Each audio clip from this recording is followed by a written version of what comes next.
I move the counter motion, the government counter motion. I do welcome the opportunity to discuss and debate the important issues in the private rental market.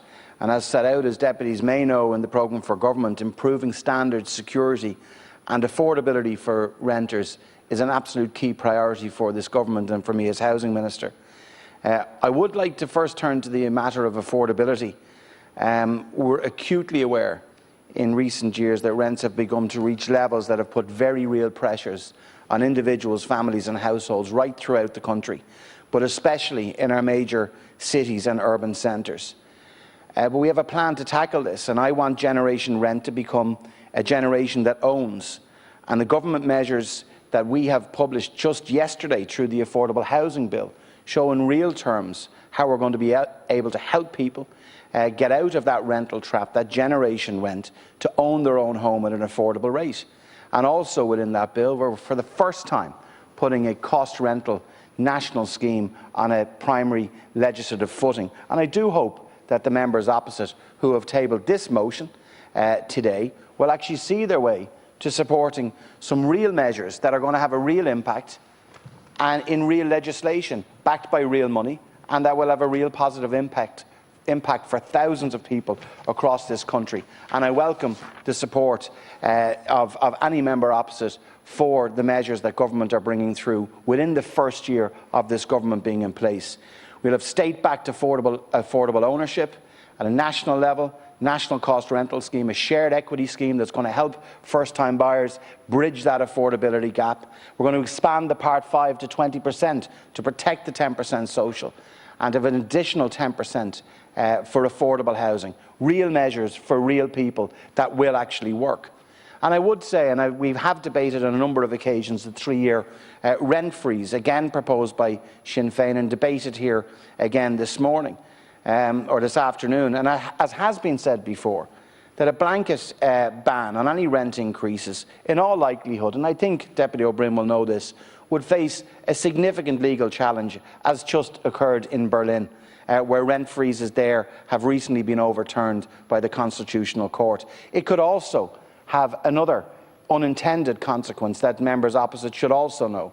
It will lead to those individual landlords continuing to leave the market.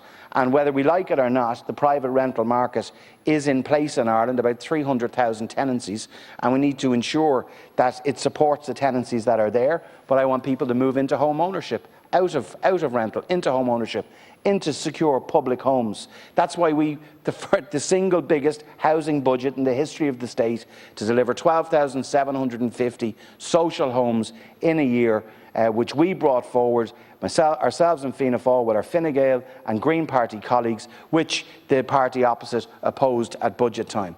The provisions of the Residential Tenancies Act relating to rent pressure zones are due to expire at the end of December.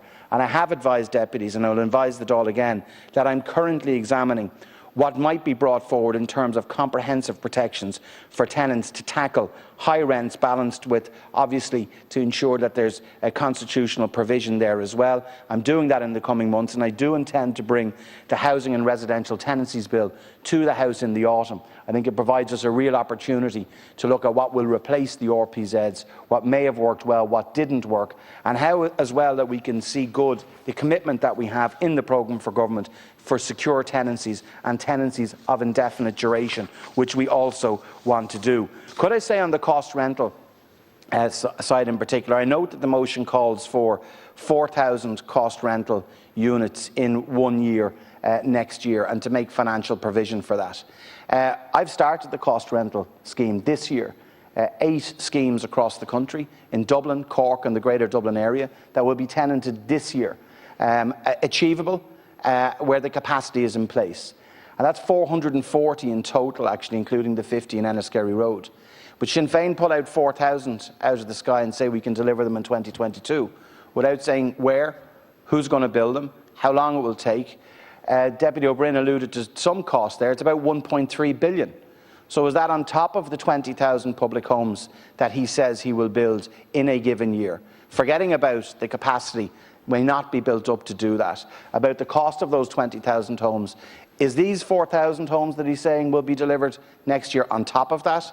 Is it on top then of the affordable housing scheme that Sinn Féin brought forward that would actually exclude the nurse and the guard and the average worker from owning their own home? And actually you wouldn't own it at the end of the Sinn Féin scheme, and they would actually tell you who you can sell the home back to, what you can do to the home if you rent it in future. That's not home ownership. So what I would say is that there are measures contained within this motion that we do intend to address.